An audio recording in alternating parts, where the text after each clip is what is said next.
Medyo malapit lang yung may-ari na ito mga siguro dito sa pwesto natin. Nagbawas daw si kuya.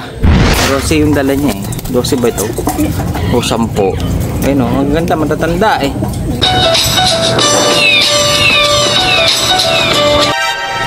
So ayan, ha, singka, medyo hinapon na tayo, grabe. Dami kasing bumibili din sa pwesto, hindi may iwanan si Cobreya. Pero ngayon, eh, tinakasan natin sa market ko. Paala na siya doon na tayo bumibili. Ngayon, meron tayong isang maliit na training box dito. Naiwan ni Parin Derek, game over. Dahil nga ako nagsakay dun sa ibon niya nung isang araw. Dahil nga busy siguro, baka may pupuntahan. Hiramin ko muna, dahil meron ako ditong mga ilalagay. Maliit lang siya, kasya 4 siguro, dahil maliliit lang sila. Dahil yung mga young bird natin dito, ilalagay na natin dun sa ating napakaluwang, napakaganda, at nakakaligaw na kulungan. So yung ating Taiwan Lop, dito muna natin sila ilalagay. Kukunin na natin sila. Bali, ang ililipat ko muna ngayon, 1, 2, 3, 4. Dahil yung isa na anak ng saddle natin, ayan mga sinto, 3 ito, malaki na yung anak niyan. Nakakurso na dahil ng isang tropa natin. Ang laki na niya. Di man lang lumipad at di man niya lang natikman kung paano makulong sa Taiwan Lop. Nakakuha na ng tropa. Naawitan sa atin, kaya type na type daw. Hindi na ako nakahindi. Baasin ko, kaya nangyari. Naibigay natin kay tropa pips natin. Pero sana maalagaan niya mabuti. Dahil nga dito makita niyo naman, spoiled na spoiled yun. Masi ko, ang laki-laki niya. Kaya 4 na lang yung ililipat ngayon natin to sa ating Taiwan Lop. Kaya anong gagawin natin? Kukunin na natin. Ayun o. Medyo malula mga asin ko. Kaya tignan yung video natin medyo madilim. Kaya bago pa umulan, bago tayo abutan doon sa Taiwan Lop, kunin na natin. Baka magkawan ay pag naabutan ng ulan yung mga young bird natin. Unahin na natin yung kapatid nung nakuha ni tropa. Ito na siya o. O, diba? Saddle din. Lagay na natin dito. Ang hirap lang, wala tayong naghahawak. Yan. Ayan. Solo flight na naman. Si Doc Robert last day na niya ata ngayon na medyo maagang pupunta dito dahil closing time na siya. Gabi na yun umuwi. Masin ko. Bukas siguro mag-uumpisa. Ito yung isa na blue check, white flight. Malaki na rin. Gagawin lang natin tong pag-stock. Pero try natin palit-palit pa rin dito. Ngayon, ito naman yung isa natin. Dito naman sa isang kulungan na to, meron tayong isa blue check, white flag pa rin. Ayan o. Magkamukha sila nung pangalawa. Lagyan na natin. Itong kulungan na maliit pala na to, kasya pala 4 dito. Dahil nga, mga simpong lang. Pero pag matanda na, masigip na siya. Masigip na siya o. Tingnan mo, maliit lang kasi. Pang aluhangan lang nga ito pang tawag dito. Pang last lap lang siya pwede. Ayun na, maliit Ngayon, yung huli natin, itong sibong. Medyo lilipad na to, konti-konti na lang. Pero ganito yung mga gusto kong ikat na binuviewing. Kasi hindi siya pipitik. Lilipat-lipat lang ng bubong. Medyo hirap pa. Kaya habang tumatanda siya, mamememorize na yung ating Taiwan Lop. Baka iwas wala. Malaki siya. Kasi malaking ibon, no? Young bird pa lang. Lagyan na natin dito. Sa ating hiram na training box. May prior ito mga asin ko, kaya kailangan huwag masyadong marumihan dahil nga nakakaya kung sosoli natin puro epak. So ayan, ang bigat niya. At ilalagay na natin siya dun sa ating Taiwan Lop. Paano kaya natin ilalagay? Medyo mahirap dahil nga hawak natin itong camera. Ito lang yan. Napaka-simple. Gusto ko yung mga ganito, nahihirapan hirap pa, babasag pa. Isa, dalawa. Hirapan. Sandal-sandal lang ako dito sa pader para hindi tayo mahulog. So ayan, ito na. Naipatong na natin at tayo aakyat na. Ay, kaya mahirap magkaroon ng loop na napakataas. Rooftop kasi. Hiningal ako. Rooftop kasi siya Tapos sira pa elevator kaya matik, manual. Yan, bali na dito na tayo sa ating, ang presko talaga dito. Diba ang simoy ng hangin? Ha! So ayan, bali ito na yung ating Taiwan Lop at dyan na natin sila patututunin. Ngayon, makasito yung mga laman dito. Makikita nyo medyo marami sila. Standing position lang. Hanggang ngayon wala pa tayo nagagawang box purge. Standing position yung mga yan. Dahil i-welcome nila yung ating mga bagong young bird. Huwag lang sana mabugbog dahil meron na bumapara-para ko yun. Yung anak ni... barakudo no. Ganda na niya Magkapatid yan. Yan yung anak ng Florison natin na by research. Barakudo na. Bilis siya mag-matured. Pinaparisa pa niya yung kapatid niya.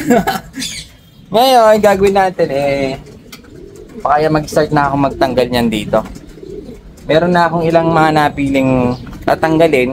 At meron naman akong napiling mag-i-stay din. Kasi kailangan merong magtuturo dito sa mga young bird natin. Pag wala lumilipad kasi, baka makakita sila ng kalapati banda dun kasi. So, sobrang dami. May isa doon, may isa dikit-dikit sila dyan.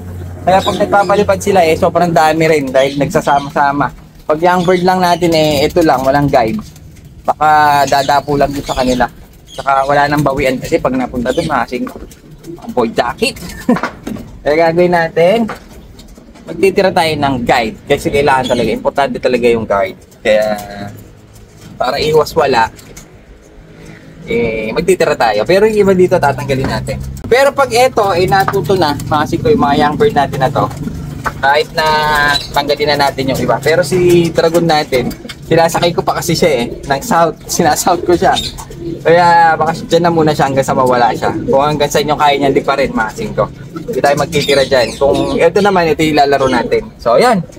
Kapit na natin para... Ito, natatakot ako. Masyado pang bata sila, umiiyak. Kaya kasama sila matatanda. Baka mamaya mabugbog. Unahin na natin yung... O, yun na, masing to. Bali, 4 lang pala yung nakuha natin. Na young bird. Kasi yung isa nga pala, wala. Dahil nga, nahiritan ni tropa. So, ayan. Release na natin sila dito. Ayan, release natin yung mga young bird natin, release. Pagkikabog, ayaw lumabas. Ayan na, masing ka. Naninibago yung mga ibon natin. Ayaw lumabas labas yan, labas. Ito yung ating blue check. Ayan na, lumabas masing ka.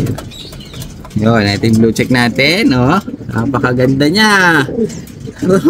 Ang bubugbugin to. Ang mahirap kasi dyan, masing pag binugbog ng mga matatanda, pauuwi sa one eye, lalo na pag sa mata siya tinamaan. Pero wag naman sana. Kasi yung iba dito, medyo bata-bata pa rin Ito yung ating blue check. Ayan ganda na. Tapos, yung young bird na white flight. Magkamukha ito Isa pa isa. Ito pa isa. Diba? At ang natitira saan ba? Maka na lang natin. Tatakot lumabas yan yung ating saddle. Ayun siya. Hop! Pakikabog! Meron pa isa. Masing ko, dali. Kunin natin. May isa pa May naiwan pa isa. Hop! May naiwan, sabi ko sa inyo May naiwan. Hindi pwedeng wala ito. Masing ko. So ayan. Babasahin natin yung shoutout nyo dito sa taas ng ating Taiwan Lop. Sa taas ng group top na sobrang ganda dito ng view. Ito, ganda ng view dito. Makakatanaw ka ng puro bubong. Kasi rooftop nga puro bubong. So ayan, shoutout na natin habang maaga pa, habang wala pang ulan. Shoutout sa iyo, Erwin Dayapan ng Navotas City. Kay Reynel Avila Palomer ng Catanduanes. Masiko shoutout sa iyo. Kay Teddy Abad ng Alabang, Muntinlupa City. At last na natin, konti lang sila. Kay Florentino Cariag. Lagi daw siya nanonood sa atin, mga singkos. Magmula pa nung na-lockdown. Kasi nung lockdown, wala kang magawa kundi manood ka lang. Sakto siguro napanood tayo ni Tropa. Hanggang ngayon, nanonood pa rin siya. Florentino Cariag, shoutout sa iyo ng marami. So, ayan, paliparin na natin dito sa ating rooftop. Ayun taas. Pugsak din lang sa bubong. So, ayan, pag-iisipin na natin yung ating mga ibon, kung ano nang nangyayari. Mukhang binubugbog siya ng mga ayun mukhang bully tong si Tipler natin. Binubugbog siya mga siko, si sa atin, binubugbog niya Pero yung iba, mukhang palaban. Ayun na sila. Ayun na sila. Siko, ganda na nila. Blue check. white flight. Yung isa, blue check white flight. Barakudo na talaga itong isa natin. Si Garuda, dahil nga matigas ang ulin to, isa to sa tatanggalin natin. Natin kapabibigay lang natin yan. Ito naman yung kapatid nung, yung na-out natin na isa, mga singko. Ito yung kapatid niya, malaki na. Pero yung nakuha ay mas malaki, mga singko. Tsaka ang ganda, ang kinis. Yan yung kapatid niya, palilipa rin din natin. Tingnan mo, ang liit niya. Ang liit niya. Asan pa yung isa? Yung sinuksukan natin. Ito yung sinuksukan natin, mga singko. Ng BBC. Ito, dito na siya matututo, mga singko. Itong young bird natin. Dito na matututo yan. Naka-BBC na to, mga singko. Isa pa lang.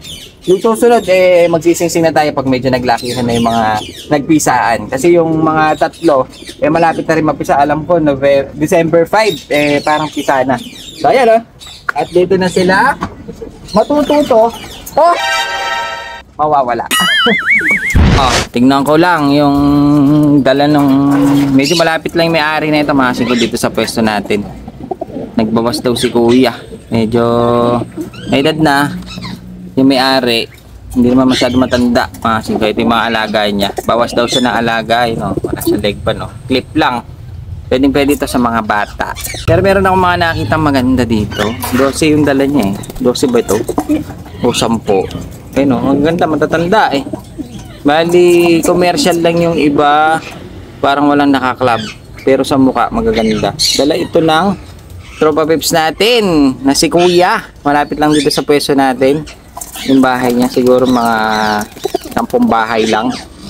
Ito, tingnan natin. Tingin lang tayo ng ilang piraso. Ito.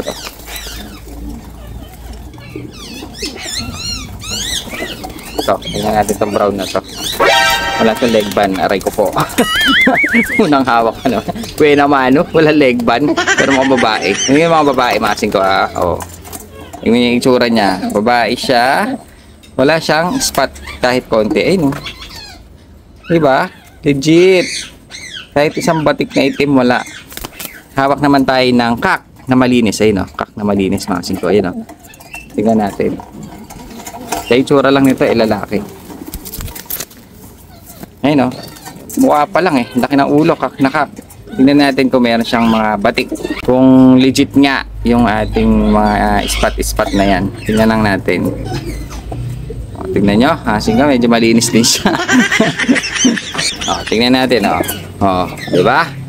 Tingnan nyo, medyo malinis din siya.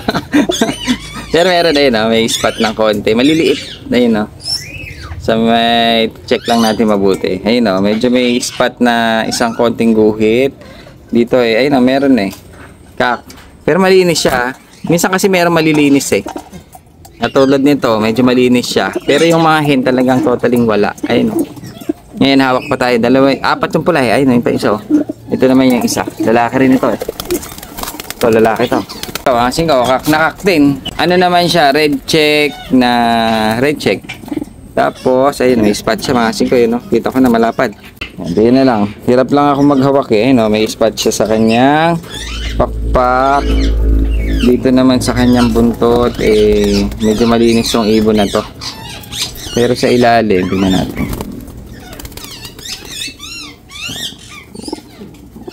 Ganyan natin, hawakan mo yan. Bakal, hawakan mo bakal. Sisira, meron siyang spot, yung kanina nakita natin sa pakpak, meron siya. Nasa na ba yung kanina? Wala na. Ayun, meron siyang spot, lalaki. Pero medyo malinis din. Hindi mo akalain. Pag tinitignan mo ganyan, parang malinis. Pero sa itsura lang, yung ulo niya malaki. Kak na kak. Pero yung hen na to, talagang malinis. Tingnan naman natin itong isa. Tatlo ito, tad-tad ng itim. Mga singko, yan. Punong-puno ng itim. Lalaki. Pero may mga kak talagang malinis. Pag hen kasi, madalang talaga yung ganyan, yung mga spot na itim. Ayun, kak ito, kak na kak. Bali, 3 pala yung kak natin na pula. Pero magaganda yung mukha. Malilinis din kak. Kak din. Lalo na nakikipagbubugan yun. Kak na kak. Kasi ito yung hen, nag-iisang babae. Na red bar, red check. Ayan. Tapos, yung mga blue bar niya ay magaganda. Ay, may isang itim, mga singko, 4, parang nakasensor pa. Parang nakasensor pa yung pawi na naman tayo. Isang kamay natin, pure black na bumoborga-borga pa. Meron siyang leg band na, ano ba to? Club ito, Tapos para may nakita akong sensor, ayun. Ayun o. Uy, grabe. May sticker pa. Ayun o. Ano ba to? Level hose ata. Anak ka ng tete. Level hose nga. Nilagyan ng tape para hindi maghiwalay. Grabe. Fake ako dun. It's a prank. Kala ko naka-sensor na. Pure black pa naman. Di meron eh. Ayun o. Kala ko Taiwan. Kala ko PJ na ito. Ano pala? It's a fake. It's a fake. Ngayon, silip naman tayo ng yung blue bar niya. Maganda yun. Mga black check niya magaganda. Ayun, ang ganda ng mukha. Mga sabano. Isa siyang cock din. Ayun, barakudo rin. Sa dulo, lalaki rin. Ito yung black check. Tingnan ko nga. Hawakan nga kita. Puro lalaki din. Ay, black check ko. Lalaki. Maganda rin yung tayo. Pogi rin eh. Ito naman yung isang checkered. Blue check naman ito. Ayun o, blue check. Magaganda yung mukha. Ayun o. Mga ano na, mga breeder. Yung mga dala ng tropa. Tapos may nakita akong isang blue bar na maganda-ganda. Saan na yung isang blue bar? Ayun, ayun. Ito yung blue bar, mga singko. Ganda nyo. Laki. Ganda ng katawan. Ayun o, ganda pala nito. Blue bar na... Ang ganda ng mukha. Malinis. Malilinis siya. Mukhang hindi nahahawakan yung ano. Alaga ni Kuya. Medyo malapit lang sa amin yan. Alam ko nasa magsaysay lang yan nakatira. Nagbabawas daw ng alaga kaya dinala dito. Pumayag na ako dahil nakita ko malalaki. Maganda kulay. Maganda yung mukha. Pwede yan sa mga bata. Gustong gusto nila yung mga singko. Ayan, oh. So ayan, labas na natin agad para makita ng mga ano natin dito, mga kalapatids na bata-bata. Mahilig sila sa ganyan. Ito kasi medyo mura-murahin lang Kaya pwede na nating i-display. Ang ganda niya, linis.